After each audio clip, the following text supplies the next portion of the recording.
के बारे में किसी महागठबंधन के सपोर्टर से पूछिएगा ना तो बिना सोचे कहेगा कि हार गए। इस बार तो लड़ाई किसी से नहीं है। अरे सिंपल बोलिए ना कि 5 लाख भूमिहार फैसला करेंगे, बस हो गया। पिछली बार 2 भूमिहार खड़ा थे, इस बार एक ही भूमिहार है, तो मार्जिन तो 5 लाख हो गया। गिरिराज सिंह के पक्ष में सब कुछ गया है, आखिरी चुनाव भी उनका ये हो सकता है। ये अकेली सीट है पूरे इंडिया की जहाँ के प्रत्याशी का ओवर कॉन्फिडेंस 2019 में भी भारी पड़ा था और इस बार भी भारी पड़ सकता है। राजभूषण चौधरी का जिस दिन नाम अनाउंस हुआ उस दिन उन्होंने अपने आगे लिख दिया जीता। बॉल भी अपने आप लगता है, वो जो सर्टिफिकेट है वो दे दिया गया है जेडीयू को, लीजिए आप जाइए। मधेपुरा की अगर बात करते हैं तो रोम और गोप वाली बात आ जाती है, रोम पोप का और मधेपुरा गोप का। एमपी तय नहीं करते कौन विधायक को कैसे, एमपी वो तय करते हैं। दिलेश्वर कामर के ऊपर हाथ है। लेकिन यादव और मुस्लिम समीकरण एक साथ जब जुड़ जाता है तो यहाँ जीत की गारंटी मानी जाती है।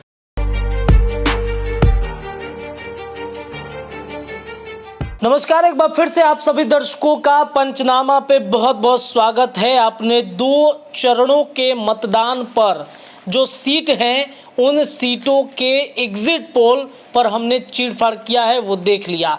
अब बाकी के जो बचे अन्य सीटें हैं उन पर चीरफाड़ करेंगे। तीसरे चरण की तरफ बढ़ते हैं। तीसरे चरण में जो सीटें हैं उन सीटों की अगर बातचीत की जाए तो इसमें 5 सीटें हैं।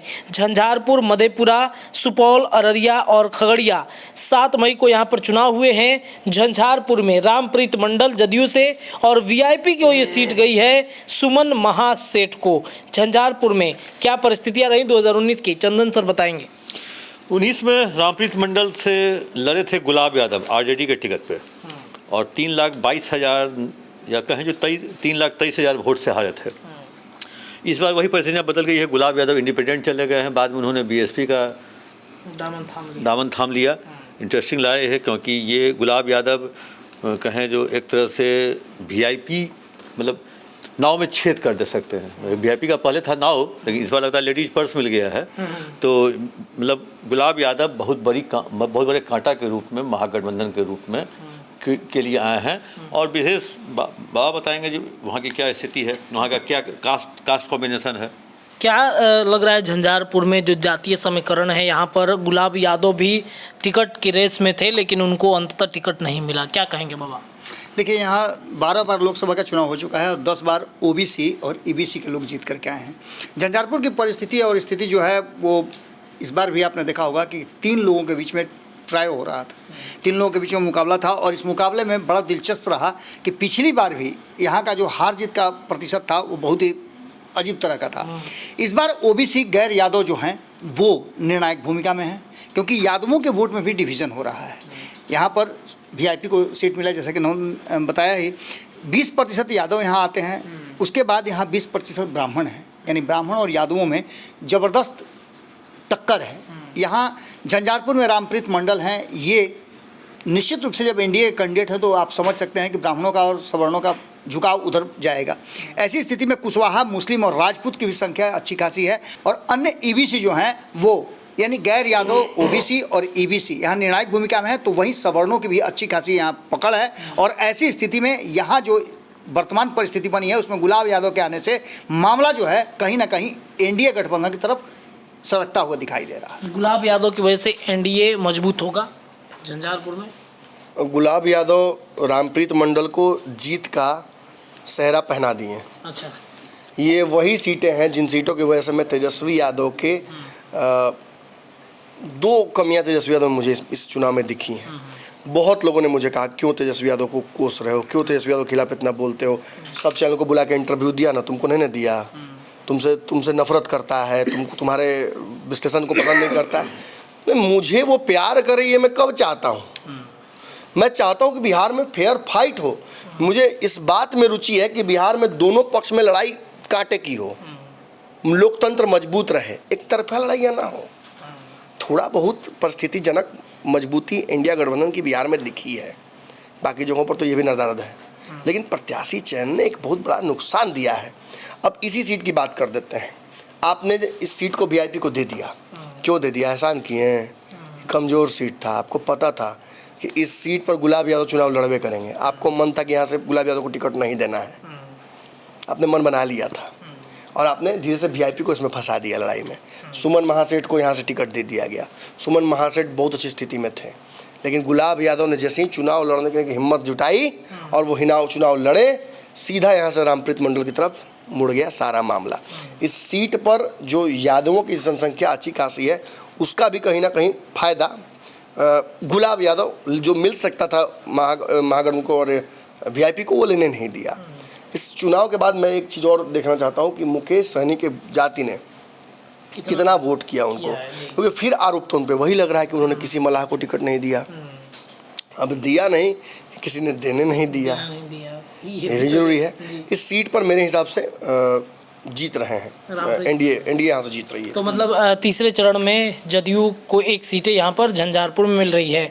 बात मधेपुरा की करें तो दिनेश चंद्र यादव जदयू से, आरजेडी से प्रोफेसर कुमार चंद्रदीप हैं। मधेपुरा की सीट यादवों का गढ़, क्या कहेंगे सर? बात तो सिर्फ यहाँ पर शरद यादव, लालू यादव जैसे सरीखे लोग यहाँ से लड़ चुके हैं, पप्पू यादव भी लड़ चुके हैं, ये यादवों का गढ़ है। और पिछली बार दिनेश चंद्र यादव ही लड़े थे और आरजेडी से शरद यादव लड़े थे। शरद यादव की ये आखिरी चुनाव थी और शरद यादव हारे थे 3,15,027 वोट से। इस बार भी दिनेश यादव को ही जेडीयू ने उतारा है, आरजेडी ने फिर एक नया प्रोफेसर चंद्रदीप को प्रयोग किया है। और कहा जाता है जो प्रोफेसर चंद्रदीप जो है उनके भी जो पुश्तैनी लोग हैं वो एमपी रहे हुए हैं वहाँ से। अब नाम क्या है जो जानकारी नहीं है, लोग कहते हैं। लेकिन अब स्थिति वहाँ भी हमको लगता है जो एक तरफा हो गई है। बाकी विशेष बाबा बताएंगे जो कौन कौन लोग जीते, कितना बार कौन ज़्यादा जीता। मधेपुरा में लालू प्रसाद यादव के करीबी में से एक सीट मानी जाती है बाबा। इस बार भी चर्चा चल रही थी कि वहाँ से उनका कोई परिवार का ही सदस्य उतरेगा, लेकिन प्रोफेसर चंद्रदीप को उतारकर क्या संदेश देना चाहते थे? जिस तरह से शरद यादव को सम्मान दिया था राष्ट्रीय जनता दल ने, लग रहा था कि शरद यादव के परिवार से किसी को उतारा जाएगा। और आप जानते हैं कि मधेपुरा जो उनके बेटे बिल्कुल या उनकी बेटी किसी एक को देने की बात चल रही थी। सिंपल सी बात है कि आप मधेपुरा की अगर बात करते हैं तो रोम और गोप वाली बात आ जाती है, रोम पोप का और मधेपुरा गोप का। यहाँ यादवों की संख्या बहुत मजबूत है और यादवों की संख्या यहाँ 3.5 लाख से ज़्यादा है जो निर्णायक भूमिका में। लेकिन यादव और मुस्लिम समीकरण एक साथ जब जुड़ जाता है तो यहाँ जीत की गारंटी मानी जाती है। कारण आपने अभी सुना ही कि शरद यादव यहाँ से जीतते आए हैं, यहाँ से जीतते आए हैं लालू यादव, यहाँ से जीतते आए हैं पप्पू यादव। यानी कि पिछली बार जो दिनेश चंद्र यादव एनडीए के उम्मीदवार के रूप में जीत करके आए जदयू से, उन्होंने एक नया यहाँ से कहा जाए तो प्रयोग था, वो प्रयोग में सफल रहे। लेकिन MY समीकरण को जोड़ करके अगर देखते हैं, इस बार जो उनमें एक और M जुड़ा है मल्लाहों का, इसके बाद यहाँ निर्णायक भूमिका में कहीं ना कहीं 1.5 लाख ब्राह्मण, राजपूत 1,25,000, मुसहर समाज के लोग जो कि जानते हैं आप, जीतन राम मांझी लगातार वहाँ प्रचार में गए थे, 1,08,000 के आसपास है। कायस्थ की संख्या यहाँ 10,000 है। ये भी एक बड़ा अजीब तरह का है कि कायस्थों की संख्या 10,000 के आसपास। कुर्मी कोयरी यहाँ लगभग 1.25 लाख के आसपास हैं। धानुक समाज के लोग भी यहाँ निर्णायक भूमिका में हैं। यानी आप सीधी तौर पे समझ सकते हैं कि यहाँ भी जो मैं बार बार बता रहा हूँ कि ओबीसी में गैर यादव ओबीसी जो हैं वो और ईबीसी, ये दोनों निर्णायक भूमिका में रहते हैं। और इन सभी सीटों में जो आप देख रहे होंगे तीसरे पेज में, इनमें सभी सीटों पे ये समीकरण हावी रहा है जो कि मधेपुरा में भी नज़र आ रहा है। और यहाँ नए उम्मीदवार को देकर के प्रयोग करना कहीं ना कहीं इंडिया गठबंधन को मुश्किल में डाल सकता है। क्या लग रहा है सर, मधेपुरा की सीट पर हमने देखा शांतनु भी काफ़ी विरोध में आ गए थे जब लालू प्रसाद यादव ने टिकट का अनाउंसमेंट नहीं किया था। तो फिर वही बात कहूँगा यार, 2 फैक्टर है। मधेपुरा तो जीतने का मन ही नहीं था। जीतने का मन होता तो ये बात समझते ना कि इस जगह पर 2 ही लोगों का तुती बोलता है, एक पप्पू यादव, दूसरा शरद यादव। आपने दोनों को झटका दे दिया। आपने पप्पू यादव को पूर्णिया में टिकट नहीं दिया तो क्या मधेपुरा का असर, पूर्णिया का असर मधेपुरा में नहीं होगा? आधे यादव तो आपको यही देख कर सोच रहे होंगे कि यार बताओ ना यार, इसको धोखा कर दिया पप्पू यादव के साथ। और आधे यादव जो है इस उम्मीद में थे कि मिल जाएगा शरद यादव के बेटे को, उनको भी आपने टिकट नहीं दिया। अरे भाई, तेजस्वी के सामने किसी को खड़ा होने नहीं देना है, समझिए रत्नेश जी, आप समझते नहीं है बात को। ये बाकी यादव लोग भी समझ रहे हैं कि तेजस्वी के सामने किसी को खड़ा नहीं होने देना है। ये मिशन में लगे हुए हैं। कोई यादव नहीं चाहिए, एक ही यादव चाहिए जिसके पास जाति प्रमाण पत्र है कि मैं यादव हूँ, और वो है तेजस्वी यादव। लालू जैसे यादव होगा ना, पप्पू यादव के बोलने का आपको माने नुकसान होगा, और शांतनु की चुप्पी का नुकसान आपको होगा। और प्रत्याशी आपने दिया चंद्रदीप कुमार, मैं सच बोलूं, चंद्रदीप और पटना साहिब के अंशुल अभिजीत के नाम में बुलाते हैं, इन दोनों का नाम याद नहीं होगा वोटिंग के टाइम में महागठबंधन के माने वोटरों को। बहुत बड़ा नुकसान, यादव के गढ़ में लालू जी का नाक कटवा दिया इन लोगों ने। फिर अब चॉइस ऑफ कैंडिडेट की वजह से कटा ना भैया। ये सीट हारने के बाद क्या मुंह दिखाइएगा कि यादव के गढ़ में बार बार हार जा रहे हैं, यादव वोटर हमारे साथ, यादव कहीं टूटे वाला है, आप खुद तोड़ रहे हैं। आपके चॉइस ऑफ एक्शंस जो हैं वो आपको कमज़ोर कर रहे हैं। यहाँ से लिख दीजिए जदयू की एक और सीट, खत्म कीजिए मामला। यहाँ से भी मधेपुरा से भी जदयू की एक सीट जा रही है। सुपौल की सीट पर आते हैं, दिलेश्वर कामत जा नहीं रही है, मतलब जदयू की सीट जदयू के खाते में जा रही है।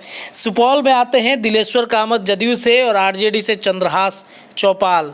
और सुपौल में एक और जो एक्स IRS थे बैद्यनाथ मेहता, वो भी निर्दलीय चुनाव मैदान में उतरे थे। हालांकि तैयारी तो 1-1.5 साल पहले ही कर रहे थे वो।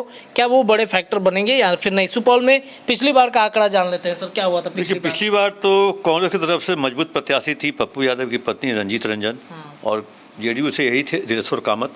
लेकिन रंजीत रंजन भी 2,66,853 वोट से हारी थी, और उन्होंने ये मांग के सीट लिया था कांग्रेस से, हम वही लड़ेंगे। मुझे लगता है शायद उस जीत के बाद से रंजीत रंजन लौट के भी बिहार नहीं आई, वो दिल्ली में ही वहीं से राज्यसभा गई हैं, कहाँ पंजाब या दिल्ली सबसे इलाके से। तो हमको लगता है जो सुपौल में जो इस बार का जो कैंडिडेचर है उसमें भी हमको लगता है जो सुपौल भी अपने आप लगता है वो जो सर्टिफिकेट है वो दे दिया गया है जेडीयू को, लीजिए आप जाइए। वैसे वहाँ पे रामप्रीत दिलेश्वर कामत जो है अभी जीत की दहलीज की ओर बढ़ते हुए दिख रहे हैं। बाकी विशेष नमन जी और बाबा बताएंगे। क्या बाबा दिलेश्वर कामत जीतेंगे वहाँ से? देखिए, यहाँ का एक नया प्रायोगिक जगह बन गया है जी। सुपौल हमेशा से प्रयोग का शहर रहा है। आपको याद होगा कि सुपौल में जब सीट शेयरिंग का समझौता चल रहा था तो कहा यह जाता कि अपनी पत्नी के सीट पे भी पप्पू यादव लड़ सकते हैं चुनाव, लेकिन ऐसा हुआ नहीं। दिलेश्वर कामत को यहाँ से टिकट ऑलरेडी मिल चुका था, क्योंकि जब नीतीश कुमार आए थे एनडीए में तो ये कहा गया था कि कोई भी परिवर्तन नहीं होगा, कुछ सीटों को छोड़ करके जो मजबूरी है। इसके बाद चंद्रहास चौपाल को उतार करके लालू प्रसाद और तेजस्वी यादव ने एक ट्विस्ट किया था यहाँ। आपको पता है ना कि 40 सीटों में 6 सीट रिजर्व है। इसके अलावे ऐसा नहीं हुआ है कि 6 के बाद 7वां कोई दलित को खड़ा किया जाए, लेकिन एक प्रयोग किया गया, और ये प्रयोग बहुत बड़ा प्रयोग था। यहाँ जो जातीय समीकरण की अगर बात करते हैं तो यादव, कुशवाहा और कामत ये निर्णायक भूमिका में होते हैं। यही कारण है कि दिलेश्वर कामत जो हैं उस समाज से आते हैं, उनको यहाँ से मौका मिल रहा है। यहाँ भी EBC, जो कि हम शुरू में बता रहे हैं कि इन 5 सीटों पे वही समीकरण काम कर रहा है। यहाँ पर EBC और गैर यादव OBC ये निर्णायक भूमिका में होंगे। पचपवनिया का यहाँ बहुत बड़ा मुद्दा है, और सवर्ण निश्चित रूप से एक फैक्टर यहाँ हमेशा विजेंद्र यादव रहे हैं, लेकिन इनको दरकिनार करते हुए इस बार सिर्फ और सिर्फ ऊपर देख करके वोटिंग हो रहा है और कुछ नहीं है। दिलेश्वर कामत की स्थिति बहुत अच्छी नहीं थी। इनसे तो बेहतर अगर देखा जाए तो लोगों के बीच में जो बैद्यनाथ मेहता थे वो ज़्यादा पॉपुलर थे।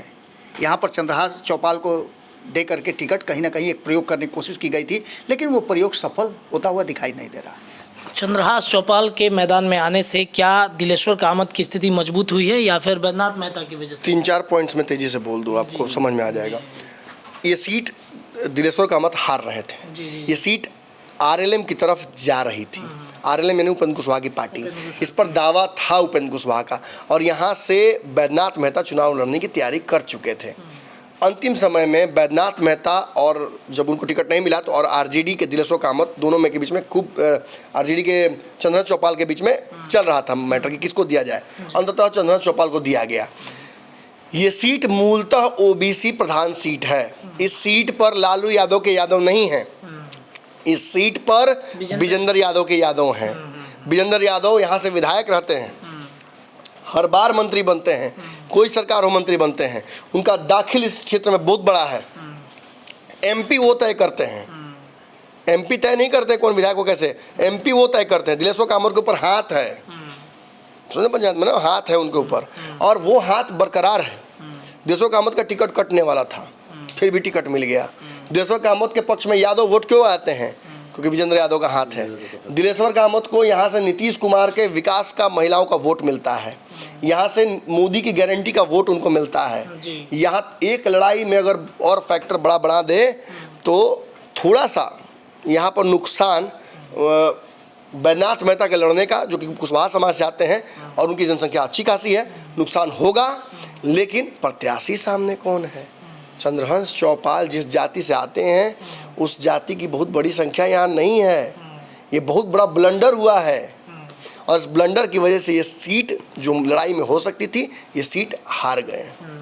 ये सीट हार रहे हैं, आरजेडी हार रही है और जदयू खाते में सीट आ रही है। ओबीसी प्रधान सीट कई है। मुद्दे भी हैं नमन जी, आप लगातार उसका सवाल उठाते रहे हैं। सुपौल में कटाव का मुद्दा है, यहाँ बालू का मुद्दा है, ये सारा मुद्दा आप उठाते रहे हैं। कई बार ऐसा देखने को मिला है और इन सारे मुद्दों के साथ जो परिस्थितियाँ बनी है उसमें सुपौल में मेरे तरफ से भी ये जदयू के खाते में सीट जा रही है। आपके तरफ से भी जेडीयू निकाल लीजिए। चलिए, सुपौल के बाद अब बढ़ते अररिया। प्रदीप कुमार बीजेपी से और आरजेडी से शहबाज आलम को यहाँ पर टिकट दिया गया है। प्रदीप कुमार पिछली बार भी थे, इस बार भी वो हैं। क्या लग रहा है इस बार आरजेडी की तरफ से, लेकिन दूसरा आदमी है? आरजेडी की तरफ से केवल मतलब बड़े भाई के जगह पे छोटे भाई को दिया है। परिवार तो वही है और उनके पिताजी भी वहाँ से लड़ते रहे हैं और इनका फैमिलियर बैकग्राउंड रहा है और लगभग 7.5 लाख मुस्लिम वोटर है, 2 लाख यादव वोटर हैं। ये सीट जो है इसके बावजूद भी वहाँ से बीजेपी जीती, तो उस समय लहर थी 2019 में। लेकिन इस बार लगता है जो कुछ गड़बड़ है, बाकी विशेष बाबा बताएंगे जो क्या है गड़बड़ इस बार, क्योंकि हम लोग के हिसाब से आरजेडी के पक्ष में स्थिति वहाँ चल रही है। क्या है बाबा? देखिए, सबसे बड़ी बात यह है कि यहाँ का अगर समीकरण आप देखते हैं तो ये मुस्लिम बहुल क्षेत्र माना जाता है और यहाँ 43% हिंदू हैं, 57% यहाँ मुस्लिम हैं। तो ऐसी स्थिति में ये समझ में आता है कि यहाँ से मुस्लिम आबादी ज़्यादा है तो मुस्लिम ही जीतेंगे। लेकिन यहाँ से हिंदू जीत करके आते हैं। ये गंगोत जाति से आते हैं प्रदीप कुमार और इनका वहाँ बेहतरीन समर्थन या बेहतरीन वोट है। 2 लाख से ज़्यादा यहाँ इनके वोटर हैं। लेकिन इसमें एक बड़ा ट्विस्ट है, मुस्लिम 2 भाग में बटे हुए हैं। इसमें कुल्हैया और शेखरा, ये 2 ऐसे डिवाइड किए हुए हैं जिसमें ये दोनों ही निर्णायक भूमिका में रहते हैं। अगर कुल्हैया की आबादी की बात करें तो वो अधिक हैं और कुल्हैया शेखरा से अलग डिफरेंस ओपिनियन रखते हैं। ऐसी स्थिति में हिंदू में यादव मंडल आदि जो हैं वो कोर वोटर हैं। और अगर 43% हिंदुओं की बात करें और हिंदुत्व ऊपर देख करके अगर बात करते हैं, अगर वर्तमान परिस्थिति जो बनी है उसमें अगर भूमिहार, राजपूत और अन्य जो हिंदू समाज के लोग हैं और उसके साथ साथ कुल्हैया या शेखरा दोनों तो एक दूसरे में आपस में लड़ते रहते हैं। अगर उसमें से कोई भी इधर शिफ्ट हो जाता है तो यहाँ पासा पलट जाता है। और परिवार में भी यहाँ लड़ाई है, शहनवाज आलम और सरफराज आलम के बीच में वर्चस्व की लड़ाई चल रही है। तो ऐसी स्थिति में सरफराज आलम का रोना कहीं ना कहीं इन दोनों के बीच में एक डिफरेंस पैदा जरूर करता है। और ऐसी स्थिति में मेरा जो मानना है कि प्रदीप कुमार 2 बार जीत चुके हैं यहाँ से, ये तीसरी बार जो है कंटिन्यू लगातार नहीं जीता है, इससे पहले भी जीते थे और एक बार प्रदीप कुमार 2019 में जीते। और मैं पहले भी बता चुका हूँ कि प्रदीप कुमार से जब मेरी बातचीत हुई थी 2019 में तो टिकट के लिए ही वो जा रहे थे। जो चलता है आप अपना पोर्टफोलियो देते हैं, उसके बाद आपसे बातचीत होती है, तो जा रहे तो हमारी मुलाकात उनसे हुई थी। इस बार भी प्रदीप कुमार ने जिस तरह से काम किया उस क्षेत्र में और जिस तरह से अपने क्षेत्र में रहे हैं, ये कहीं ना कहीं आपको याद होगा नमन जी, आपको तो विशेष याद होगा कि इनको बिहार का अध्यक्ष बनाने की भी चर्चा चल रही थी, काफ़ी चर्चा थी। तो निश्चित रूप से प्रदीप कुमार के प्रति, और यही कारण है कि आपने देखा होगा कि प्रधानमंत्री नरेंद्र मोदी हों, अमित शाह हों, सभी ने यहाँ रैलियाँ की है। तो यहाँ आप पर जब इस सीट को देखेंगे और इसके डेमोग्राफी को, खासतौर से जातीय डेमोग्राफी को जब आप देखेंगे तो आपको विश्वास नहीं होगा कि यहाँ से भाजपा कैसे जीत जाती है। 40% से ज़्यादा मुसलमानों की जनसंख्या, यादवों की बड़ी जनसंख्या, 57%, फिर भी 57%, फिर भी यहाँ से भाजपा जीत गई और जीतेगी इस बार भी। उसका एक बहुत बड़ा कारण है। पहले तो एक शब्द मैं बार बार टर्मिनोलॉजी यूज़ कर रहा हूँ शुरू से, रिवर्स पोलराइजेशन। जब मुसलमान एक तरफ वोट करेंगे तो बाकी हिंदुओं को एक मैसेज आता है कि अरे वो विकास नहीं देख रहे हैं, अरे वो धर्म के आधार पर वोट कर रहे हैं, अरे उनको कोई फैक्टर नहीं है, वो नौकरी ये सब नहीं देख के एक तरफा वोट कर रहे हैं, तो हम क्यों बेवकूफ़ बने, हम भी वोट करते हैं इधर। और यही हुआ था पिछली बार और यही हो रहा है इस बार। बचा कुचा कैसे देखे, तस्लीमुद्दीन का फायदा तो मिल सकता था यहाँ के प्रत्याशी को, लेकिन उन्हीं के भाई के खिलाफ चले गए। बचता क्या है, बाबा ने तो कह दिया मुसलमानों में भी 2 फाड़ है और उसका फायदा भी उठा लेती है भाजपा। प्रदीप कुमार यहाँ से बेस्ट कैंडिडेट हो सकते हैं एनडीए के लिए और पार्टी ने इसीलिए उनको दोबारा दिया और वो हैट्रिक मारने जा रहे हैं इस बार। और हाँ, फिर कह दो बहुत बड़का बड़का विश्लेषक लोग ए सीट पर भी गड़बड़ाता है। ऐसे जुड़घटा और कलर लोग इस सीट पर भी मैं शर्त लगाने के लिए तैयार हूँ। तो ये भी सीट अररिया की, यहाँ पे बीजेपी तीसरे जो चरण के चुनाव में बीजेपी के तरफ ये सीट जा रहा है। खगड़िया के तरफ बढ़ते हैं। चिराग पासवान ने एक बड़ा यहाँ पर बदलाव किया है, राजेश वर्मा को यहाँ पर टिकट दिया है और जो संजय कुमार है सीपीएम से, इनको मौका मिला है। इस सीट पर क्या अंतर आया है सर? इस सीट पे खास चीज़ ये है, जो महबूब अली कैसर एलजेपी से पिछली बार चुनाव जीते थे, उन्होंने हराया था मुकेश सहनी वीआईपी के लगभग 2.5 लाख वोटों से। और ख़ास बात यह है कि इस बार ये दोनों, जो हारा जो जीता, वो दोनों हैं तेजस्वी के दाएं बाएं में खड़े।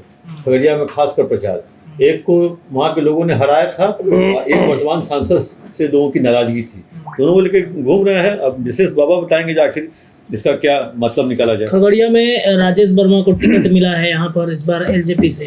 देखिए, चिराग पासवान दो बातें कहते हैं और दोनों बातें जो कहते हैं वो बातें कहीं ना कहीं स्थापित होती है। पहला वो कि जो एनडीए में अनबैलेंस हो रहा था उसको हम बैलेंस कर रहे हैं, युवाओं को ला करके, महिलाओं को ला करके, और ये बैलेंस उन्होंने दिखाया है। अपनी 5 सीटों में ही उन्होंने बैलेंस करने की कोशिश की है। 3 युवाओं को उन्होंने टिकट दिया है, या 4 युवाओं कह सकते हैं, 4 युवाओं, जिसमें एक महिला भी है, उसके साथ साथ महिला भी 2 हैं। तो ऐसी स्थिति में वो बैलेंस करने की बात करते हैं और राजेश वर्मा उसी बैलेंस का एक हिस्सा है। इनको लेकर के बहुत सारी बातें हुई कि बाहर से आए, ये हुआ, वो हुआ, ऐसे हुआ, वैसे हुआ, लेकिन जो महबूब अली कैसर हैं वो भी तो 2 बार इसी तरह से आए हैं जी। तुरंत उधर से कांग्रेस से उठ करके आए और तुरंत इनको यहाँ बैठा दिया गया, टिकट ले लिए, जीत भी गए। दूसरी बार 2019 में टिकट कट रहा था तो किसी तरह से अपना जोड़ घटाव करके वो टिकट मिल गया उनको। अब जो यहाँ जातीय समीकरण की हम बात करते हैं तो जातीय समीकरण में यहाँ यादवों की संख्या 3.5 लाख जी। तो आप कहेंगे कि राजेश वर्मा का क्या स्थिति है। यहाँ कुशवाहा समाज की संख्या जो है वो लगभग यहाँ कुशवाहा समाज की संख्या करीब 2 लाख से 2.5 लाख के आसपास है जी। इसके साथ साथ मुस्लिम 1.5 लाख यहाँ है, निषाद समाज के लोग 1.5 लाख यहाँ हैं, कुर्मी कुशवाहा सब मिल करके अगर लौकुश समीकरण और जिस तरह का वहाँ माहौल बना था, आप लोग तो वहाँ रह करके आए हैं कि कुशवाहा समाज बहुत सारे लोग हैं जो एलजेपी से भी विद्रोह कर रहे हैं। जी, जी, तो जी, जी। कुशवाहा समाज अगर किसी का टिकट काटेगा तो किसका काटेगा? और कुशवाहा समाज तो ऑलरेडी वहां से जो कुशवाहा, संजय कुशवाहा वहां से उम्मीदवार हैं वो कर रहे हैं। तो इन सारी परिस्थितियों को लेकर के कहीं ना कहीं जो जातीय समीकरण बन रहा है और यहाँ का जो समीकरण देखा गया है, यहाँ से कुशवाहा लंबे समय से जीतते आ रहे हैं। यहाँ शकुनी चौधरी का भी सीट रहा है, इसके अलावा भी राम प्रसाद कुशवाहा, यहाँ से चंद्रशेखर वर्मा है, बहुत सारे लोग यहाँ से कुशवाहा समाज से जीत के आए हैं। लेकिन एक ट्रेंड चेंज हुआ 2014 में और अब राजेश वर्मा को ला करके कहीं ना कहीं एक प्रयोग किया है और प्रयोग के साथ साथ यहाँ भी चिराग पासवान ने कहा है कि एक नहीं 2 सांसद को आप जिताइएगा, ये सबसे बड़ी बात है। सर, खगड़िया की सीट कही जा रही थी चिराग पासवान ने गलती कर दी राजेश वर्मा को टिकट देके, बाहरी आदमी है, नहीं जीतेंगे। एक यही फैक्टर था ना, और कोई फैक्टर था क्या? नहीं, और तो कोई फैक्टर नहीं था। एक छोटा सा फैक्टर लास्ट में लाया गया कि देखिए जदयू के लोग चाहते हैं कि चिराग पासवान हार जाए, तो जदयू को लोग चाहते हैं चिराग पासवान है तो हाजीपुर में ना मेहनत करो, खगड़िया में कहाँ लगे हुए हो? खगड़िया में कुर्मी समाज के लोगों के बीच में नाराजगी की बात की गई, पूरा एनडीए का कुर्मी नेता सब पहुंच गए, आरएलएम के राहुल कुमार हों, भाजपा की जो एमएलसी हैं वो हों, सब पहुंच गए और सब ने जमकर यहाँ मेहनत किया और उसकी वजह से ये सीट एनडीए के पक्ष की तरफ आ गई। एकमात्र मुद्दा जो स्थानीय और बाहरी का था वो पाटते हुए राजेश वर्मा ने युवाओं के बीच में वहां जगह बनाई। एक बड़ी बात ये हुई कि ये लोग साबित करने में लगे थे कि वो स्वर्ण व्यवसायी हैं।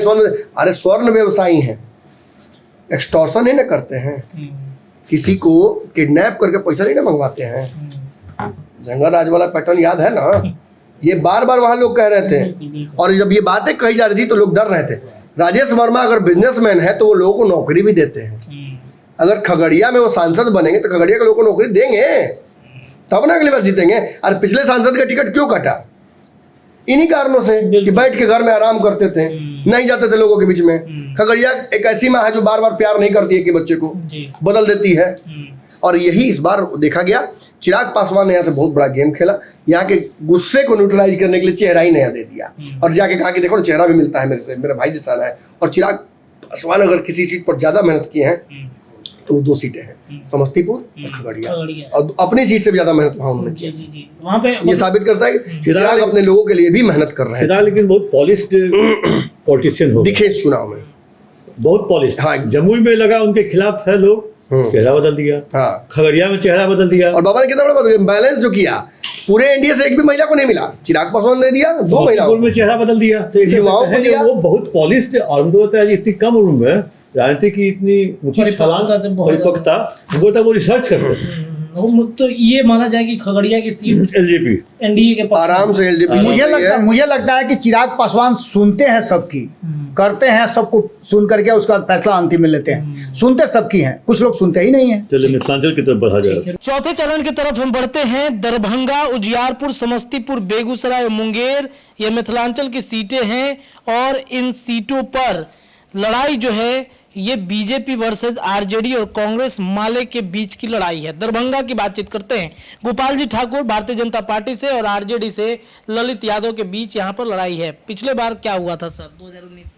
पिछली बार तो गोपाल जी ठाकुर और आरजेडी ने अब्दुल बारी सिद्दीकी को उतारा था, क्योंकि वहाँ से लगातार आरजेडी मुस्लिम कैंडिडेट पर दांव खेलती है, चाहे फातमी हो, सिद्दीकी हो, इन सब पर। लेकिन वो कभी पिछले 4-5 बार से आराम से बीजेपी सीट निकालती आ रही है, ब्राह्मण एमपी होते आ रहे हैं। इस बार लालू यादव ने कुछ सोचा जो कुछ नया किया जाए, उन्होंने एक यादव कैंडिडेट दिया है, यादव बहुल क्षेत्र है, उस सोचे जो अगर यादव देंगे तो यादव वोट के साथ मुस्लिम वोट भी जाएगा, और उनका जो एक नया कॉम्बिनेशन है कुशवाहा और मल्लाह, क्योंकि दरभंगा में मल्लाह भी है, तो इसको लेकर के वो लगता है जो कैंडिडेट चेंज किए हैं। और देखते हैं, क्योंकि पिछली बार भी सिद्दीकी 2,67,979 वोट से हारे थे, तो मतलब बहुत ज़्यादा मार्जिन था, लगभग 2.25 लाख के आसपास कह लीजिए, 2.5 लाख से ऊपर। तो इस बार देखना है जो लालू प्रसाद यादव का जो ये इक्वेशन है कितना रंग लाता है, कितना गुल खिलाएगा। विशेष बाबा बताएंगे वहाँ के कास्ट कॉम्बिनेशन के बारे में। चलिए, जातीय समीकरण क्या है बाबा दरभंगा के, जल्दी से दर्शकों को बताइए। देखिए, दरभंगा की बात अगर करें तो यहाँ एक अलग तरह का नेक्सस खड़ा किया गया था। ये सीट जब से चुनावी रण में आया, यानी आज़ादी के बाद से जब भी इस पर चुनाव हुआ, तो कांग्रेस की इसमें अच्छी खासी बढ़त रही है। शुरू से ही कांग्रेस इस पर हावी रही है, लेकिन कुछ समय से ये सीट जो है दरभंगा का, वो कहीं ना कहीं एनडीए के पक्ष में जाता रहा है। यहाँ से आपने देखा कि भारतीय जनता पार्टी भी जीतती आ रही है। बहुत सारी परिस्थितियाँ बदली हैं, और यहाँ का सबसे बड़ा समीकरण जो था कि जब कांग्रेस जीतती थी तो ब्राह्मण और मुस्लिम का एक बड़ा गठजोड़ हुआ करता था। जब आपको भी पता होगा कि ब्राह्मण और मुसलमान खुल करके वोट करते थे कांग्रेस को। यहाँ जो वर्तमान परिस्थिति है और जो अब जातीय आंकड़े के बाद जो यहाँ का सर्वे आया है, उसमें ब्राह्मण और यादव मुस्लिम, ये तीनों जातियाँ जो हैं, तीनों कौम जो है, वो 3-3 लाख के आसपास है। इसके अलावा 4 लाख यहाँ ईबीसी हैं जो कि निर्णायक भूमिका में रहते हैं। इसके बाद राजपूतों की बात करें, भूमिहार की बात करें, तो यहाँ 1-1 लाख की संख्या में है। लेकिन सबसे बड़ी बात यह है कि यहाँ जो एक नया समीकरण बनाने की कोशिश की गई है, MYM, मुस्लिम, यादव और मल्लाह। मल्लाहों की भूमिका यहाँ अच्छी खासी रही है और मल्लाह भी निर्णायक भूमिका में रहे हैं। अब देखना दिलचस्प होगा कि यहाँ जो लड़ाई दरभंगा में आप देख रहे हैं, गोपाल जी ठाकुर वर्सेस ललित यादव, तो निश्चित रूप से इस लड़ाई में पिछली बार जो जीत करके आए थे गोपाल जी ठाकुर, मार्जिन बहुत बड़ा था। मार्जिन कम हो सकता है, लेकिन भारतीय जनता पार्टी यहाँ से हारती हुई दिखाई नहीं दे रही है, क्योंकि ब्राह्मणों के लिए प्रतिष्ठा का प्रश्न भी बना हुआ है। बाबा ने तो बीजेपी को ये सीट दे दिया, आपका आंकलन क्या है? देखिए, गोपाल जी ठाकुर यहाँ से गड़बड़ा रहे थे, बहुत तगड़ा एंटी इनकमेंसी के खिलाफ था, प्रत्याशी बदलने को लेकर खूब लड़ाई थी। और आप जानते हैं, अगर गोपाल जी ठाकुर के लिए सबसे बड़ी बात क्या हुई, उनके लिए भी सौगात ये हुई कि नीतीश इस तरफ आ गए। अगर नीतीश इस तरफ नहीं आते हैं तो आपको पता है वहाँ से कौन चुनाव लड़ने वाले थे? संजय झा। इतना बड़ा पेच फंस जाता, गोपाल जी ठाकुर वर्सेस संजय झा। अब ब्रह्मा भी इसमें प्रिडिक्शन नहीं कर पाते कि कौन जीतेगा। वर्सेस वो यादव, ललित यादव। सोचिए कितना मुश्किल हो जाता है चुनाव। लेकिन ललित यादव के पास यादव का वोट है, MYM है वहाँ, जो कि बहुत बड़ी समीकरण बिहार में बढ़ रही है। वही दूसरी तरफ ब्राह्मण, भूमिहार और राजपूत। आपको याद होगा इस चरण के विश्लेषण के दौरान नमन मिश्रा ने एक बात कही थी, यही से उत्पन्न हुआ था भैया 3 बजे के बाद वाला वोटर। ये कोई नहीं कह रहा है, केवल हम कह रहे हैं और दर्शक इस बात के गवाह है। फोन भी आ रहा है कि हम, हाँ बिल्कुल, अरे मेरे पास फीडबैक आया था, आपका नाम लेकर फीडबैक आया था कि रत्नेश पांडे जी को कह दीजिएगा। वो दरभंगा में घूम रहे थे तो उन्होंने सर्वे किया था, मैंने उनका रिपोर्ट देखा, बहुत हौसले वाले हैं रत्नेश जी, उनको मेरी तरफ से बधाई दीजिएगा। इतना हिम्मत कैसे आता है उनके पास सच बोलने का? हो सकता है कि भारत लाइव खाने पीने में कुछ दिक्कत हो। कहाँ से? बहादुरी और बेवकूफ़ी में बहुत अंतर होता नहीं है। एक छोटी सी लकीर होती है, कब पार कर जाए इधर बेवकूफ़ी हो जाए बहादुरी, या बहादुरी बेवकूफ़ी हो जाए। लेकिन जोक्स अपार्ट, ये सीट कमजोर स्टार्ट शुरू हुई थी भैया, और धीरे धीरे मजबूत हुई, और अंततः संजय झा और बाकी सभी लोगों का भी सपोर्ट मिल गया, जिसकी वजह से इस सीट पर 3 बजे के बाद वाले वोटर ने गेम पलट दिया। 3 बजे वाला वोटर कौन है, जाए गूगल सर्च कीजिए। चलिए, तो ये सीट भी बीजेपी के खाते में जा रही है। चौथे चरण का पहला सीट जो भाजपा के खाते में, भाजपा का चरण है टोटल। चलिए ये टोटल सही बात है, भाजपा का ही चरण है। देखिए, अब आते हैं उजियारपुर में नित्यानंद राय और आरजेडी के आलोक मेहता। नित्यानंद राय का ये गढ़ कहा जाता है कि नित्यानंद राय हमेशा सीट के बारे में किसी महागठबंधन के सपोर्टर से पूछिएगा ना, तो बिना सोचे कहेगा कि हार गए हैं। इतना ही, बस इसी से शुरू कीजिए आप कहानी। मतलब ये हार गए हैं। पिछले बार का आंकड़ा क्या कहता है सर? पिछले बार वही नित्यानंद राय थे और आरएलएसपी से उपेंद्र कुशवाहा लड़े थे। उजियारपुर सीट है, नित्यानंद राय जीते, केंद्रीय गृह राज्य मंत्री बने, जीते लगभग 2,77,278 वोट से। इस बार भी नित्यानंद राय हैं, इधर से उपेंद्र कुशवाहा के जगह पे आलोक मेहता दूसरे कुशवाहा नेता हैं। आलोक मेहता का भी फैमिलियर बैकग्राउंड रहा है, 17 महीने की सरकार में वो सहकारिता मंत्री थे और कई बार लड़े हैं वहाँ से, उजियारपुर से, लेकिन जीत मतलब वो नित्यानंद राय से हारते रहे हैं। तो अब देखना यह है जो इस बार जो नित्यानंद राय भर से आलोक मेहता है वो कितना गुल खिलाता है, क्योंकि यहाँ भी नित्यानंद राय को अमित शाह जो मांगो वत्स क्या मांगते हो, जो हमने चर्चा किया था परसों, हाँ, तो उन्होंने एक तरह से मंत्री का उनको एक तरह से कहें जो तथा वस्तु कह के आ गए हैं, जो आप उनको जिताइए, इनको हम केंद्र में बड़ा पद देंगे। तो एक यहीं से स्टार्ट किए थे अमित शाह जी। क्या लगता है वो जातीय समीकरण? देखिए, फैक्टर की बात करें तो जब 2008 के बाद परिसीमन के बाद 2009 से चुनाव शुरू हुआ, तो उसके बाद से लगातार ये सीट जो है वो कब्जा में आती रही है एनडीए के। जिनकी बात कर रहे हैं नित्यानंद राय की, जो केंद्रीय मंत्री भी हैं, और आगे उनको बड़ी जिम्मेवारी देने की बात जो ऐसा कि बताया इन्होंने हो रही है। लेकिन यहाँ कई ऐसे गांव हैं जो 70% तक यादवों के भरे हुए हैं। यानी आप समझ सकते हैं कि यादव किसके साथ हैं, तो निश्चित रूप से लालू प्रसाद के साथ यादव हैं। लेकिन यहाँ एक नई प्रक्रिया शुरू हुई है, कृष्णौत और मजरौट, जिसको ले करके कहीं ना कहीं इस पर बाजी मारते हुए लगातार दिखाई दे रहे हैं नित्यानंद राय। और अगर आप आलोक मेहता की बात करें तो आलोक मेहता लड़ाई में कमज़ोर नहीं हैं, क्योंकि यहाँ भी वो फैक्टर MY+M, यानी कि मल्लाहों की भी यहाँ अच्छी खासी संख्या है। कुशवाहा समाज के हैं तो MYM पर के आ गया कुशवाहा, यानी कि यहाँ समीकरण मजबूत हो रहा था। लेकिन इन सब के बावजूद जो कृष्णौत मजरौट हुआ और बाकी के पचपवनिया हैं, ईबीसी हैं, वो निर्णायक भूमिका में हैं, और यादवों के गैर यादव ओबीसी जो हैं यहाँ भी एक बड़ा फैक्टर बनते हैं। यही कारण है। इसके साथ सबसे बड़ी बात यह है कि यहाँ जो भूमिहार राजपूत जो ये क्षेत्र कट के बना है, तो मुजफ्फरपुर में कुछ अंश है, कुछ समस्तीपुर में है, तो कुछ अंश इसका वैशाली से जुड़ा हुआ है। तो ये सारे जगहों से जुड़े होने का कारण जो है कि ये सब कोई थोड़ा थोड़ा इन्फ्लुएंस करता है। जैसे आप समझते हैं कि 5 लोगों की लाठी एक के लिए बोझ हो जाता है, तो निश्चित रूप से वही बोझ जो है बन करके और यहाँ आलोक मेहता के लिए मुश्किल पैदा करता है। नित्यानंद राय निकल जाएंगे। बिल्कुल, यहाँ से नित्यानंद राय यहाँ से निकल रहे हैं बीजेपी से। नित्यानंद राय इस जगह पर आए थे तो चुनाव हारे हुए थे, जब यहाँ से गए तो चुनाव जीत के गए हैं। सिंपल विश्लेषण यही है। यहाँ के यादवों में एक बड़ा नैरेटिव सेट कर दिया गया था कि किसके साथ हो, भाजपा वाला साथ कि हमारा साथ। और लगातार कार्यक्रम जो हुए हैं उसकी वजह से समस्तीपुर और इन जगहों पर यादव जाति को एग्रेसिव कर दिया गया था इंडिया गठबंधन की तरफ। लेकिन मैं बार बार ये बात कहता हूँ कि क्या बाकी यादव नेता नहीं है। यहाँ पर यादवों को मोटिवेशन बड़ा मिलता है। वहाँ के जो सांसद हैं वो केंद्र के गृह मंत्री राज्य के हैं। ये क्या मोटिवेशन नहीं है यादवों के लिए? सीएम ही बनाएंगे तो यादव कहलाएंगे, यादव मजबूत होंगे क्या? अगर देश का गृह राज्य मंत्री अगर हो जाए यादव तो वो गलत होगा। आके अमित शाह ने कह दिया देंगे अवार्ड आपको, फिर रिवार्ड करेंगे, भेजिए इनको जिता के। और यहाँ पर पटना में रोड शो जो हुआ मोदी जी का, उसने खेल पलट दिया उजियारपुर का।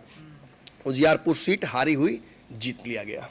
ये सीट भी बीजेपी के खाते में, उजियारपुर की सीट आ गई है। अब आगे बढ़ते हैं समस्तीपुर की सीट। यहाँ पर भी चिराग पासवान ने एक प्रयोग किया है। शांभवी चौधरी जो अशोक चौधरी की बेटी हैं उनको टिकट दिया है, और सनी हजारी, यहाँ पर भी एक बड़ा प्रयोग हुआ कांग्रेस की तरफ से। जो सनी हजारी हैं उनको टिकट मिला। ये भी बिहार सरकार में मंत्री हैं, नीतीश कुमार के खासम खास कहे जाते हैं। अब देखिए दोनों खासम खास नेता मंत्रियों के जो बेटे और बेटियां हैं वो यहाँ पर चुनाव लड़ रहे हैं। पिछली बार तो सर कुछ और परिस्थिति थी, यहाँ दूसरा कोई था। पिछली बार यहाँ पे 2 MP रहे। एक तो रामचंद्र पासवान जीते थे 2,51,000 वोट से। रामचंद्र पासवान का सामयिक निधन के बाद उनके पुत्र प्रिंस राज वहाँ से खड़े हुए, वो भी जीते। और अशोक कुमार जो कांग्रेस के नेता हैं वो भी वहाँ से उनके खिलाफ चुनाव लड़े थे, रामचंद्र पासवान के खिलाफ। वो कई बार लड़े अशोक कुमार, और 2,51,643 वोट से वो वहाँ से हारे थे अशोक कुमार। इस बार तो सब कुछ चेंज है। इस बार तो शांभवी चौधरी हैं, उधर से सनी हजारी हैं, और दोनों के पिता मंत्री हैं। अब सिंपल सवाल है, आप किसे मतलब देखते हैं वहाँ पर जीतते हुए? हमको तो लग रहा है जो शांभवी चौधरी अभी एज में है, अपर एज में है, और सनी हजारी को कहीं लोगों ने प्रचार करते देखा भी नहीं। सनी हजारी को लोगों ने देखा भी नहीं, और अशोक चौधरी को सबने देखा, शांभवी को सबने देखा।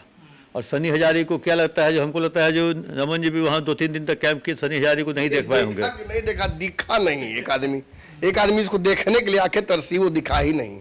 पिताजी, अब किसके पिताजी हम क्या बोल जानेंगे लेकिन दिखे नहीं। दिखते तो अच्छा होता। हेलीकॉप्टर तो उतरा था, हेलीकॉप्टर उतरा था, खड़गे जो चेक हुआ था।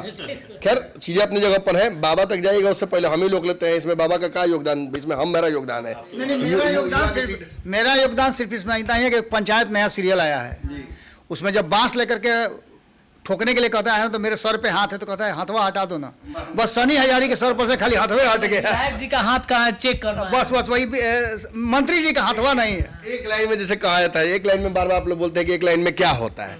एक लाइन में बताएं भैया, अगर सनी हजारी को जीतना होता तो उनके पिताजी उसको जिताने के लिए पिताजी ने कहा कट योर कॉस्ट्स। भाई हम बिजनेसमैन हैं, किस परिवार से आपको पता है, एक बड़ा बिजनेस फैमिली है कि लगाए तो बेटा को इन बिजनेस में इन्वेस्टमेंट तो किए, लेकिन नुकसान हो रहा है। एक काम करते हैं, जितना है उतना बेच के हटो, जितना नुकसान है उसको बेच के हटो। और उन्होंने अपनी कुर्सी बचा ली, लेकिन कितने दिन के लिए, अंगुली पर गिनाते हैं, अंगुली पर गिनाते कुछ। नीतीश कुमार क्या दिए? कौन थे? नरेंद्र मोदी ने कहा मेरी बेटी है, शांभवी को जीतना ही चाहिए। नीतीश कुमार ने कहा मेरे प्रत्याशी के खिलाफ कोई खेल करेगा उसको छोड़ देंगे। कहा आ रहे हैं हिसाब करने के लिए, आइए पटना। अशोक चौधरी उनकी तो बेटी ही है। अशोक चौधरी एक बड़े दलित नेता इस क्षेत्र के हैं, और उनका हिस्सा है, हिस्सेदारी है यहाँ पर। आचार्य कुणाल महावीर मंदिर से, जहाँ अशोक चौधरी दलित, आचार्य कुणाल भूमिहार ब्राह्मणों में एक बड़ी पैठ रखते हैं। इतने लोगों के बाद कम अगर पड़ गया हो तो चिराग पासवान भी थे। चिराग पासवान ने कितना रोड शो किया, और प्रत्याशी के पति तो सायन कुणाल है, ये हैं, वो तो प्रयास कर ही, क्योंकि उम्र कम है इसलिए मैं उनका नाम नहीं ले रहा हूं। ये 5 पांडव कोशिश कर रहे थे। बिहार सरकार का कौन मंत्री शांभवी चौधरी के प्रचार में नहीं गया? कौन नहीं गया? जाने के बाद कौन नहीं गया? एक आदमी नहीं गया, महेश्वर हजारी। महेश्वर हजारी नहीं गए तो अपने बेटा के प्रचार में भी नहीं गए। कहा जा रहा था कि दिन में शांभवी चौधरी यहां पर लीड कर जाती थी, और रात में सनी हजारी थोड़ा बहुत लीड कवर करते थे। पिता घूमते थे, हाँ पीछे से कवर करते थे। कितना कवर कर लीजिएगा, वो दिन में चौका मार रहे हैं, छक्के मार रहे हैं, आप रात में बैटिंग कर रहे हैं, बॉल डिफेंड कर रहे हैं। ये एक तरफा लड़ाई में सनी हजारी के राजनीतिक करियर का पहला ठप्पा लग गया उनको। अरे यहाँ से मेन बात तो सब लोग भूल रहे हैं, आईपी गुप्ता की सीट थी, कांग्रेस से आईपी गुप्ता चुनाव लड़ना चाहते थे, कांग्रेस के अध्यक्ष से बातचीत हो गई, सब कुछ सेट हो गया था। अंत समय में यहाँ से परिस्थितियां बदली गई, जिताने के लिए, हराने के लिए, जिस भी कारण से यहाँ से सनी हजारी को पार्टी जो जाइए लड़िए, और जो बचा कुचा मिट्टी वो भी पलित कर लीजिए। वही नाराजगी मुझे लगता है माली जो पान समाज का था शायद शांभवी को चला। न कांग्रेस ने वोट किया सनी हजारी को, न आरजेडी खुल कर सामने आई। बचा कुचा जो कसर था वो पूरा हो गया कि सनी हजारी के साथ घूम कौन रहा है, तो एबीवीपी के लोग। जब पता चला सब कि वो लोग घूम रहे हैं तो उन लोगों पर भी कार्रवाई हुई तो अगले दिन से टाइट हो गया सब।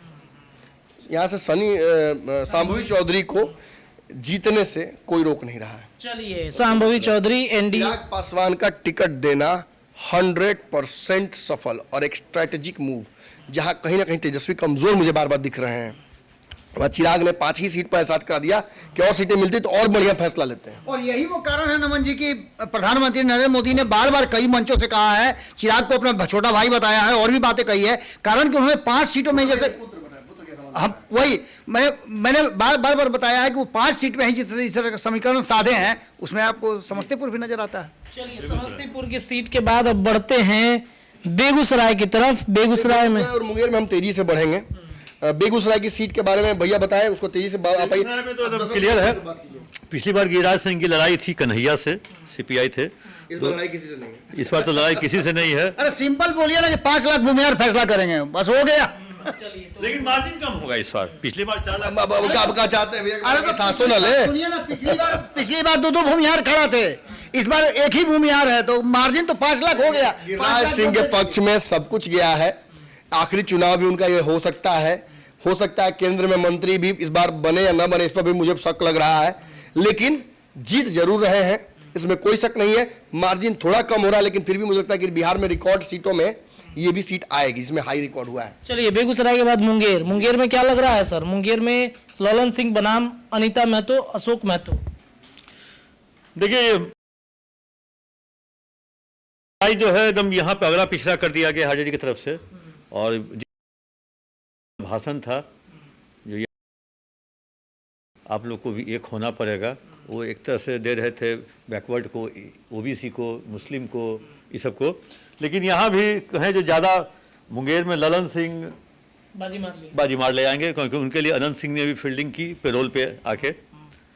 20 दिन का 15 दिन का पेरोल था, उन्होंने मोकामा, बाढ़, बख्तियारपुर, लखीसराय, बरहिया, ये सब इलाकों में उनका एक तरह से टूटी बोलती है उनकी, तो एक तरह से ललन सिंह आराम से निकल रहे हैं। हम लोग देखिए, मुंगेर में लड़ाई है क्या? निश्चित रूप से करने की कोशिश की गई थी, लेकिन इस बीच में आपको बता दें कि प्रियदर्शी जो है निर्दलीय उतर गए थे और धानुक समाज का अच्छा खासा वोट है, प्रियदर्शी वहाँ काफ़ी फेमस हैं। ये एक कारण जरूर बना जिसमें कहीं ना कहीं अशोक महतो को एक बड़ा झटका लगा।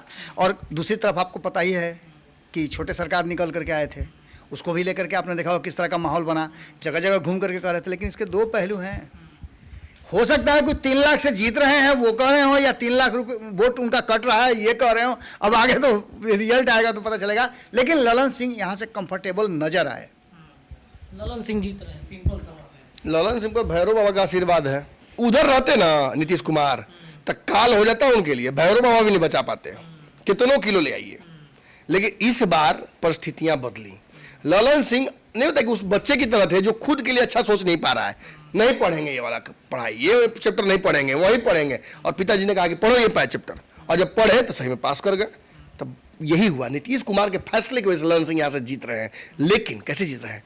एक अनंत सिंह बहुत बड़ा फैक्टर है, दूसरा फैक्टर राजद का प्रत्याशी चयन, और यही सीट मिला था यहाँ से लगाने के लिए झंडा, लाल झंडा को।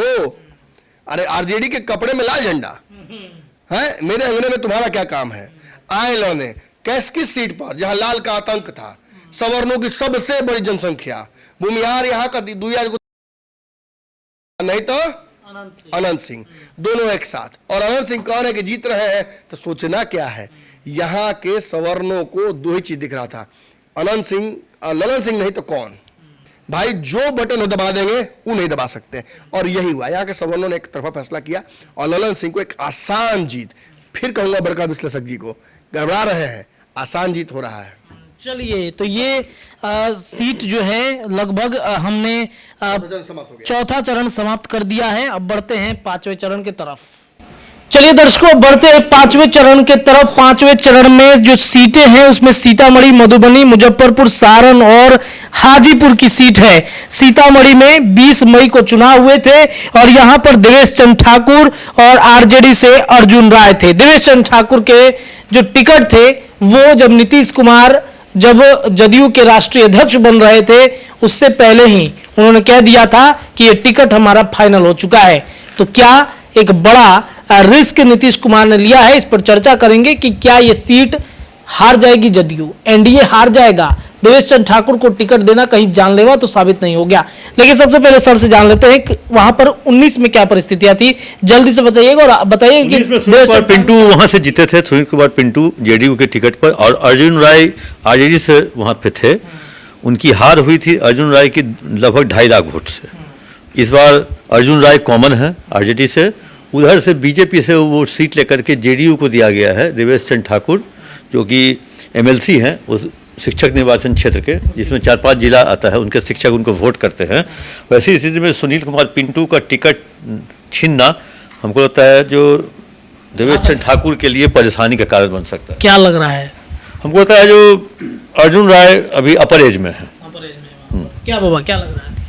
ओबीसी और पिछड़ा की लड़ाई है। ओबीसी और ईबीसी, इसको आप लेकर के चलिए। ओबीसी को लेकर के जब नीतीश कुमार महागठबंधन में थे तो आपने देखा होगा कितनी मीटिंग्स हुई, किस किस होटल में मीटिंग हुई, लगभग सभी आपके पास रिपोर्ट आते रहे हैं, कितने लोग शामिल थे, किस किस दल से शामिल थे, क्या चाहते थे, बिल्कुल क्या चाहते थे कि मैं भी बनिया का बेटा हूँ, मैं कौन हूँ। तो यहाँ उन्होंने डाइल्यूट करने की बात सोची, लेकिन सबसे बड़ी बात है कि यहाँ या MY समीकरण और प्लस उसमें अगर जो तड़का लग जाता है वैश्यों का, तो निश्चित रूप से यहाँ पर अर्जुन राय एक बड़े मार्जिन की तरफ बढ़ रहे हैं। लेकिन अंततः आप जानते ही हैं कि कहाँ देखना है, ऊपर देखना है, और अमित शाह जाकर के बोल भी दिए हैं। समझाने में कितना सफल हुए इस पर सब कुछ निर्भर करता है। सीतामढ़ी की सीट पर देवेश चंद्र ठाकुर ने दावा पहले ही सर कर दिया था कि इस सीट पर हमें टिकट मिलेगा। टिकट तो मिल गया, लोगों ने प्यार दिखाया क्या? सीतामढ़ी एक सीट ऐसी सीट है जो भाजपा के विचारधारा और उसके जोड़ घटाव से मिलती जुलती है। सुनील कुमार पिंटू को भेजा गया था जदयू में भाजपा का ही दूत बनाकर, और वहाँ से जीते थे तो भाजपा के वोटरों के दम पर ही जीते थे। वो एक ऐसे एमपी थे जो नीतीश कुमार के एनडीए छोड़ देने के बाद इस तरफ आने के इच्छुक थे, लेकिन जातीय गणना के बाद से उनकी नाराज़गी जो उठी अपने समाज को लेकर, उसने उन्हें सबका दुश्मन बना दिया, लेकिन जात का तो हीरो बना दिया। अब वैसे समाज जो वहाँ है निर्णायक भूमिका में है, भाजपा का वोटर है, भाजपा का प्रत्याशी होता तो थोड़ी देर के लिए पिंटू के साथ नाराज़गी दिखा देता, छोड़ो यार पिंटू को, ऊपर देखो, ये एकमात्र सीट है इसमें ऊपर देख, ऊपर वाला भी नीचे वाले को नहीं बचा सकता है। ये एकमात्र सीट ऐसी है, ऊपर देख कर भी यहाँ बचाया नहीं जा सकता है। देवेश चंद्र ठाकुर जो हैं ये ब्राह्मण समाज से आते हैं, इनके सामने जो चुनौती है वो है पिछड़ों का वोट लेना। ओबीसी का एक बहुत बड़ा वोट बैंक है, 1.5 लाख से 2 लाख के बीच में कहा जाता है कि कुर्मी कुशवाहा है। अब उस वोट बैंक को आप छोड़कर कैसे जीत पाइएगा? वो वोटर तैयार ही नहीं है। वैसे आपको वोट ही देना नहीं चाहते हैं। राजनाथ सिंह से लेकर अमित शाह तक खूब रैली की है, बार बार वैसे समाज को जगाया गया कि हमको वोट करो, हमको वोट करो। फिर भी अर्जुन राय बिना कुछ किए हुए यहाँ से लीड कर रहे हैं। और बाकी विश्लेषकों का जो भी मत हो, मैं ये दावे के साथ कह रहा हूँ कि देवेश चंद्र ठाकुर यहाँ से नहीं जीत रहे हैं। अगर देवेश चंद्र ठाकुर यहाँ से जीत जाएंगे तो भाजपा 40 में 40 सीट जीतेगी। मतलब ये सीट एक जदयू लॉस कर रही है, पिछड़ों की सीट है, बैकवर्ड सीट है, और यहाँ से आप प्रत्याशी उतारे हैं सवर्ण, ओबीसी प्रत्याशी उतर जाते हैं, भाजपा किसी को दे देती वैसे समाज से, एकदम जीत हो जाती अच्छी। लेकिन देवेश चंद्र ठाकुर एक बहुत कमज़ोर कड़ी थे और बहुत हल्का चुनावी मैनेजमेंट हुआ है। मैं क्या इससे ज़्यादा बोलूँ, बाकी चुनाव के बाद समझ में आएगा। चलिए, देवेश चंद्र ठाकुर के बाद अब बढ़ते हैं मधुबनी की सीट पर, जहां पर अशोक यादव बनाम अली अशरफ फातमी जो हैं वो आरजेडी के उम्मीदवार यहां पर थे। मधुबनी की सीट पर जल्दी से सर समीकरण समझा दीजिए, पिछले बार का क्या? पिछली बार अशोक यादव ही लड़े थे और ये सीट विपक्ष में गई थी वीआईपी के पास। वीआईपी ने तो लगता है किसी एक मतलब ढेला को वहाँ दे दिया था टिकट, बद्री कुमार पूर्वे, और इनका अशोक यादव का जीत का मार्जिन था जो कम से कम 4,54,940 वोट। वैसी स्थिति में समझिए जो अशोक यादव पिछली बार आराम से जीत गए थे। पिछली बार वहाँ मुस्लिम कैंडिडेट नहीं था, क्योंकि सिद्दीकी जब 2014 में लड़े थे तो अशोक यादव के पिताजी हुकुमदुर नारायण यादव मात्र 20,000 वोट से जीते थे। इस बार लालू प्रसाद यादव ने यही किया है। ठीक है, फातमी वहाँ के रहने वाले नहीं हैं, फातमी का रहा है दरभंगा, लेकिन एक तो जो उन्होंने सेटिंग किया मुस्लिम मल्लाह अपनी तरफ खींचने के लिए, और वैसे क्योंकि समीर महासेठ मधुबनी शहर के विधायक हैं, तो वैसी स्थिति में वैश्य समाज का भी वोट हो सकता है आज, क्योंकि एकमात्र आरजेडी विधायक है मधुबनी में जो वैश्य हैं। तो जो आपको लगता है जो कहीं ना कहीं कौन जीत रहा है आपकी तरफ से, ये बताइए। देखिए अंततोगत्वा अशोक यादव जीतेंगे। अशोक यादव जीत रहे हैं वहाँ पे। जीत क्या रहे होगा? क्या समीकरण है? देखिए, यहाँ ब्राह्मण, मल्लाह और मुसलमान ये तीन निर्णायक भूमिका में हैं, जैसा कि बता भी रहे थे। और हुकुमदेव नारायण यादव का एक अपना औरा है, उनके पुत्र हैं अशोक यादव। इस बार टिकट कटने वालों में नमन जी बेहतर बताएंगे कि इस बार टिकट कटने वालों में अशोक यादव का भी नाम चल रहा था। हालांकि 2019 के चुनाव में इन्होंने बहुत बड़ी मार्जिन 4 लाख लगभग 55,000 वोटों से जीत हासिल किया था। बहुत कमज़ोर उम्मीदवार थे, वीआईपी के बद्री पूर्वे थे, जो बाद में फिर पार्टी भी छोड़ दिए थे। बहुत नाराज़ भी थे कि हमारे साथ धोखा हुआ है, अपनी पार्टी पर ही बहुत सारा आरोप लगाए थे। लेकिन यहाँ जो निर्णायक भूमिका उसमें वैश्यों की बात बता रहे थे चंदन जी कि वैश्यों का निर्णायक वोट है। निश्चित रूप से वैश्यों का निर्णायक वोट है। लेकिन जब नीतीश कुमार ये कहते हो किसी मंच पर जा करके कि 2005 से पहले बिहार कैसा था, तो क्या वैश्य समाज उधर वोट देगा, ये बड़ा महत्वपूर्ण है। क्या लग रहा है सर मधुबनी की सीट पर? लालू जी के एक्सपेरिमेंट के कुर्बानी चढ़ गई है सीट। इस सीट पर बड़ा मज़ेदार था, दावेदार तो बहुत लोग थे। महागठबंधन में अगर नीतीश कुमार रहते तो और पेचीदा हो जाता है ये सीट, लेकिन महागठबंधन से नीतीश कुमार हटकर अशोक यादव के पक्ष में इस सीट को ला दिए। राष्ट्रवाद के मुद्दे पर चुनाव लड़ा गया है यहाँ से। अगर हिंदू मुस्लिम करने की कोशिश जो राजद ने की पूरी कोशिश की, तो उसका रिवर्स होगा ना इफेक्ट। और वही रिवर्स जो साइकोलॉजी लगी उसकी वजह से अशोक यादव, मैं क्या नाम इनका, जो अशोक यादव यहाँ से काफ़ी मजबूत हो जाते हैं। और इसी एक पैटर्न की वजह से मुझे लगता है कि जिस जो यादव वाली बात मैं बार बार कहता हूँ कि क्या बाकी यादव नहीं हैं, यहाँ के यादवों को भी संशय में डाल दिया। बहुत बड़ा इम्पैक्ट नहीं है यादवों का यहाँ पे, लेकिन संशय में चले गए कि करें तो क्या करें। अरे या तो मुस्लिम को वोट दो या यादव को वोट दो, तो एमवाई ही कन्फ्यूज हो जाए कि किसको वोट करे। तो ये तो बड़ी विचित्र सी परिस्थिति है। मोदी के नाम पर इस सीट पर बड़ा फ़ायदा हुआ है। इनके पिता का बड़ा अच्छा रहा है कार्यकाल, बहुत साफ सुथरी छवि रही, उसका फायदा इनको मिलता रहा। मुस्लिम के बीच में पोलराइजेशन होता है मधुबनी में बस। और 4 लाख वोट से पिछली बार जीते थे यार, गड़बड़ाएंगे भी तो 50,000 से जीत जाएंगे ना। और सबसे बेहतर सांसद का कई बार उनको नवाजा गया पिताजी को। चलिए, तो यहाँ पर भी बीजेपी का जो कमल है वो खिल गया है मधुबनी में। पर्दे मुजफ्फरपुर, राजभूषण निषाद वर्सेस अजय निषाद, कांग्रेस और बीजेपी। ये सीट बड़ा दिलचस्प है सर इस बार के लिए। पिछली बार दोनों उल्टा था, अजय निषाद बीजेपी से थे, राजभूषण चौधरी निषाद जो है वीआईपी से थे। हारने और हराने वाला। हाँ, तो इस बार नीचे वाले ऊपर चले गए, ऊपर वाले नीचे आ गए। तो एक तरह से कहें जो अजय निषाद पिछली बार जीते थे 4,09,988 वोट से। उस समय बीजेपी की लहर थी 19 में। अजय निषाद के जो पिताजी हैं कैप्टन जय निषाद, हमको होता है 3-4 पार्टियों से घूमते हुए सब जगह से वो सांसद बने मुजफ्फरपुर के। इसका फ़ायदा अजय निषाद को मिला। और इस बार लेकिन लगता है जो मुजफ्फरपुर में अजय निषाद वो नहीं कर पाएंगे जो पिछली बार कर पाए, क्योंकि बीजेपी ने टिकट तो दे दिया है कांग्रेस ने, लेकिन हमको लगता है जो कांग्रेस का कोई नेता वहाँ गया नहीं। तो ये नहीं होता जो एक टिकट दे दो जाओ तुम अपने से लड़ो, तो कहीं कोई हम नहीं देखे जो कोई बहुत बड़ा नेता वहाँ गया हो। उसे कांग्रेस का कोई नेता तो आया ही नहीं बिहार, जो आया सो पटना ही से वापस चला गया। एक खड़गे जहाँ तहाँ उतरे, बाकी लोग तो सलमान खुर्शीद कहें, जयराम रमेश कहें, या ये सब लोग, दिग्विजय सिंह कहें, सब पट्टे से पीसी किए। सेकंड होता है इन लोगों को जाने का फायदा क्या होता है? इसमें से कौन ऐसा नेता है जो वोट ट्रांसफर करा दे बिहार में? या तो लालू का मुंह देखना है। और इसी वजह से इतना मैंने दूसरे भाषा में हम कहते तो बड़ा ख़राब लगता है, इसलिए बोलेंगे नहीं, क्योंकि यहाँ बीप नहीं होता है। उतना लतियाने के बाद भी कांग्रेस इस गठबंधन में क्यों है कि माई बाप कछुओ कि 10 जूता और मारना तो मार दीजिए, लेकिन गठबंधन मत तोड़िए। याद होगा तो मुझे, हम आप गए थे महाराजगंज, एक व्यक्ति ने कहा जो आकाश के जितला से कोची फायदा है, मालिकबा तो लालुए होती ना। बहुत बड़ी बात आपने कही। और जब मुजफ्फरपुर की बात आप करते हैं तो एक बात यहाँ साफ साफ नज़र आता है कि यहाँ मल्लाह भूमिहार ये 2 निर्णायक भूमिका में हैं। ईबीसी का यहाँ अच्छा खासा पकड़ है। सबसे बड़ी बात यह है कि भूमिहार बड़ी नाराज चल रहे थे भारतीय जनता पार्टी से, लेकिन उनके पास विकल्प का आखिर क्या था? विकल्प था नहीं। तो ऐसी स्थिति में निश्चित रूप से राजभूषण निषाद को ले जाने वाले अजय निषाद, उन्होंने ही बीजेपी में लेकर के उनको आए थे।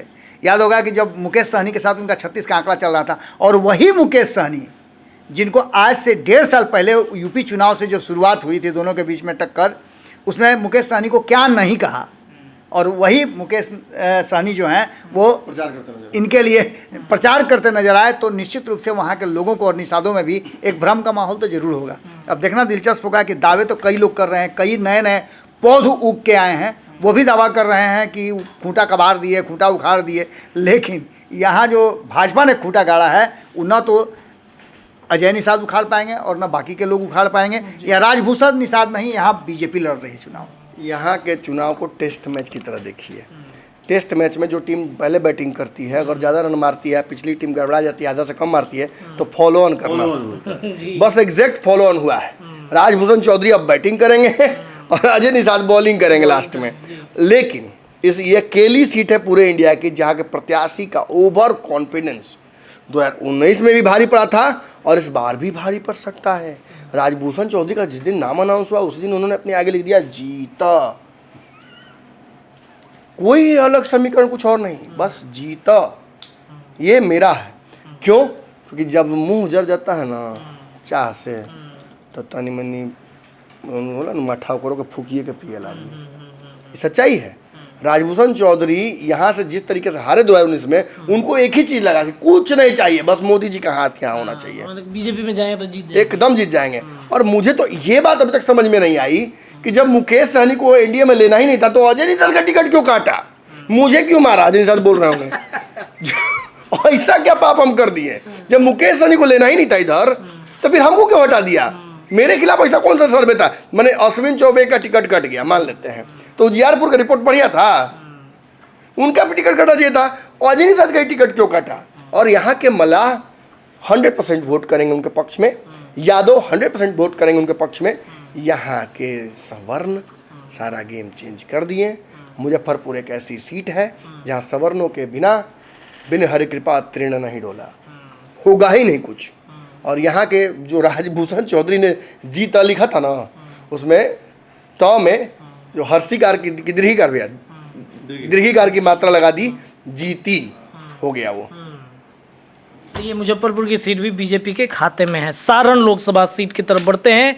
राजीव प्रताप रूडी जो 2 बार से सांसद यहाँ पर बीजेपी से जीतते आए हैं। दूसरी तरफ लालू यादव की बेटी रोहिणी आचार्य, जिन्होंने अपने पिता को किडनी डोनेट करके जो है नया जीवन दान दिया।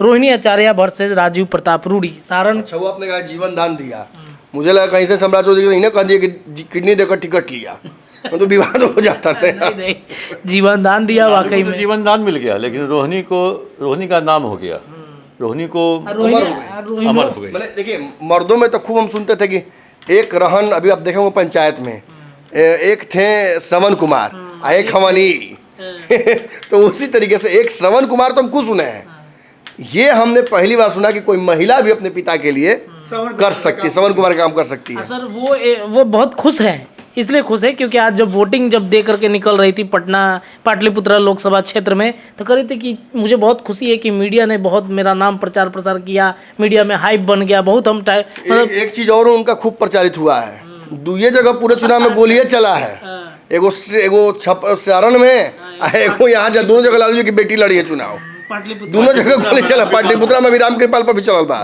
तो 2 जगह ही गोली चला है, दोनों जगह चला। बहुत फायरी नेता है लोग। और एक और बात है कि आज उनका जन्मदिन भी है, जब हम चर्चा कर रहे हैं तो आज रोहिणी आचार्य का जन्मदिन भी है, तो पहले तो उनको जन्मदिन की बहुत बहुत बधाई, उन्होंने बहुत अच्छा काम किया है।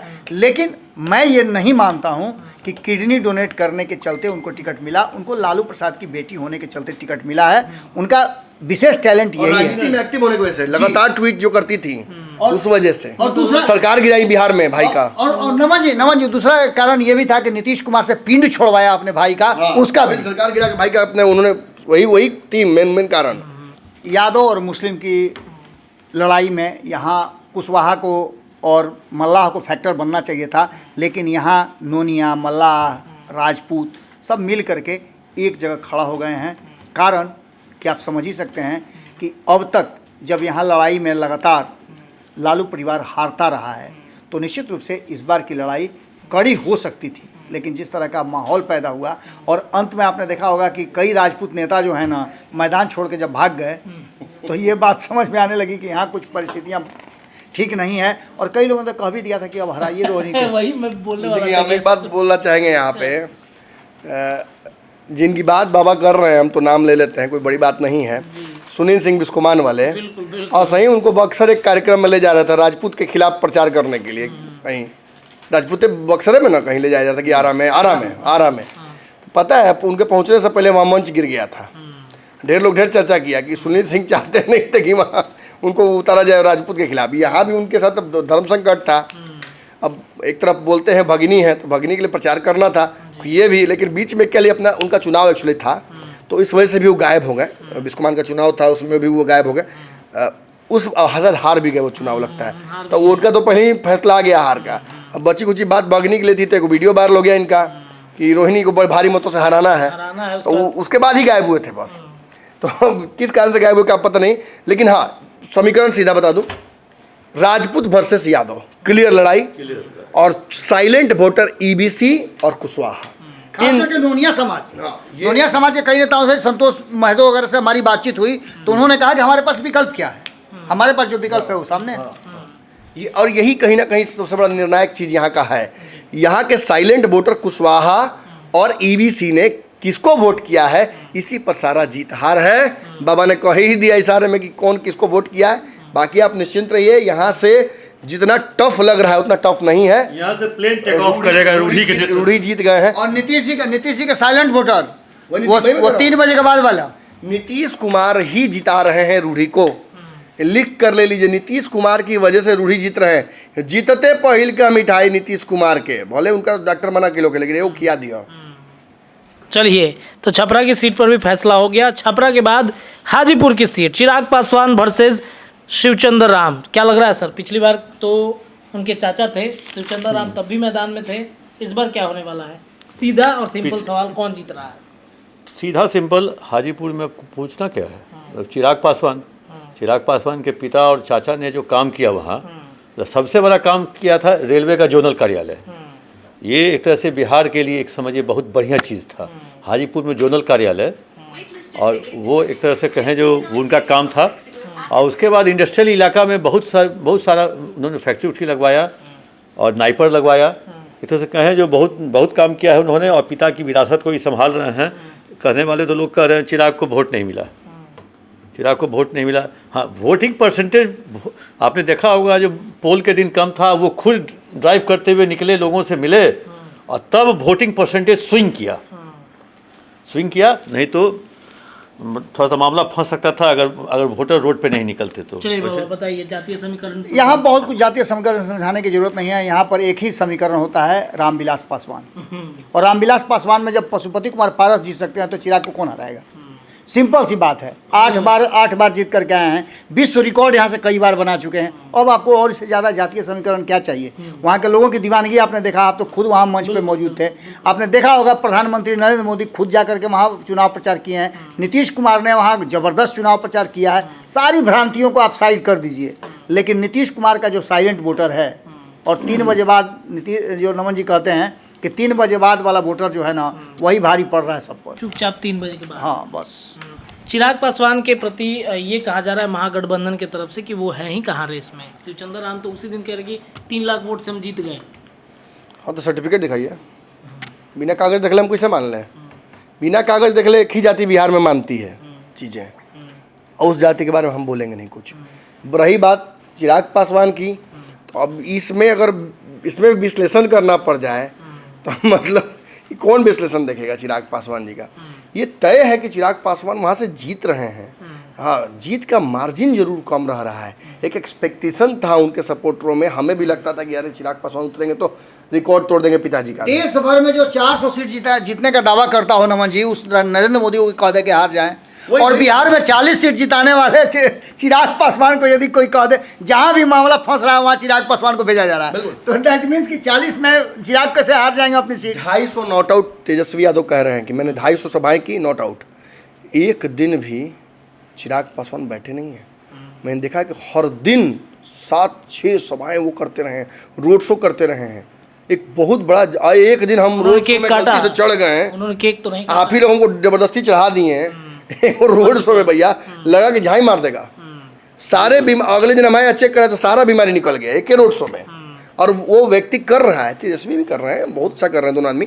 लेकिन यही दोनों लड़ाई में ना मुख्य है। मैं बार बार कहता हूँ तेजस्वी वर्सेस चिराग, यही ना है।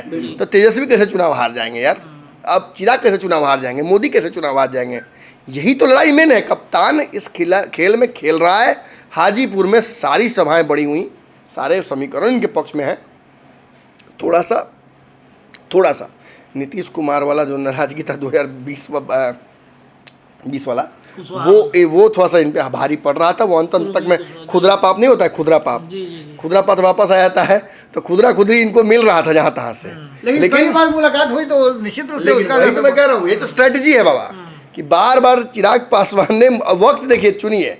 चिराग पासवान के नीतीश कुमार से पैचअप कर लेते हैं।